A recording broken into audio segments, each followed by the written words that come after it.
Nós começamos, JE, desta quarta-feira falando sobre a aprovação da reforma trabalhista no Senado. O texto muda dezenas de artigos da consolidação das leis trabalhistas, afetando regras da jornada de trabalho, férias, entre outros pontos.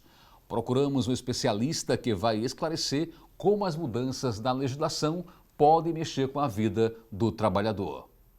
Com 50 votos a favor, 26 contrários e uma abstenção, o texto base da reforma trabalhista foi aprovado pelo Senado na noite desta terça-feira. O projeto de lei passou da mesma forma que veio da Câmara dos Deputados e espera agora a sanção do presidente Michel Temer. A proposta enviada pelo Planalto altera mais de 100 pontos da Consolidação das Leis do Trabalho, a CLT, permitindo mudanças como a prevalência dos acordos entre patrões e empregados sobre a legislação nas negociações trabalhistas e acaba com a obrigatoriedade da contribuição sindical. O sentimento é de que a reforma trabalhista, de certa forma, vai colocar o empregado de maneira mais vulnerável nas relações de trabalho futuras. Existem vários temas que foram aprovados pelo Senado que vai fazer uma diminuição de direitos a longo prazo.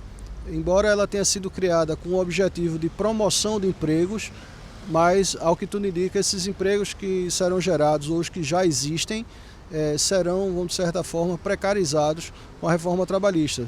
Poucos são os pontos que são salutares ou que são inofensivos em relação ao empregado. A sessão foi tumultuada. Das 11 horas da manhã até o início da noite, senadoras da oposição ocuparam a mesa do Senado e impediram que o presidente da Casa, Eunício Oliveira, conduzisse os trabalhos. Elas criticaram a reforma e pediram alterações na proposta. Somente às 7 horas e 50 minutos da noite, a sessão foi retomada, mesmo sem acordo entre opositores e governistas. Para este advogado trabalhista, a superioridade dada aos acordos e negociações entre patrões e empregados sobre o que determina a lei enfraquece direitos do funcionário, que também vai ter alterado o acesso à justiça gratuita, que só vai ser oferecida a quem recebe menos de 40% do teto do INSS. A confiabilidade dos sindicatos, dos representantes, nem sempre é de maneira irrestrita. Existem sindicatos que são idôneos, que são corretos e que são combativos. Mas existem outros sindicatos que não se preocupam com o seu trabalhador e muitas vezes são corrompidos por grandes empresários.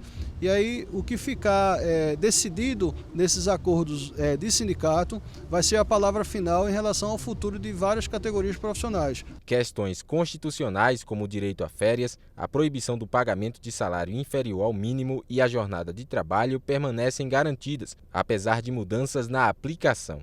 As férias, que hoje podem ser parceladas em 2 vezes, poderão ser divididas em 3 momentos, sendo o maior deles de no mínimo 14 dias e os outros não podem ser menores que 5 dias. A jornada de trabalho poderá ser de até 12 horas com 36 de descanso, mas os limites de 44 horas semanais e 220 mensais permanecem. Em relação à refeição, ele poderá ter o horário de refeição diminuído de 1 hora para 30 minutos.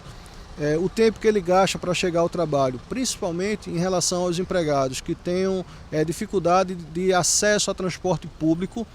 Normalmente esse percurso que era gasto de casa para o trabalho era pago como hora extra, por conta da dificuldade do acesso do transporte público.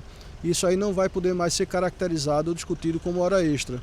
Além disso, a permanência do empregado dentro da sua jornada de trabalho não vai refletir o pagamento de hora extra. Os pontos polêmicos, como o trabalho intermitente, que regulamenta os contratos por horas de serviço, e a determinação de que gestantes e lactantes só serão afastadas de atividades insalubres em caso de apresentação de laudo médico, devem ser vetadas pelo presidente, conforme acordo feito com a base governista no Congresso.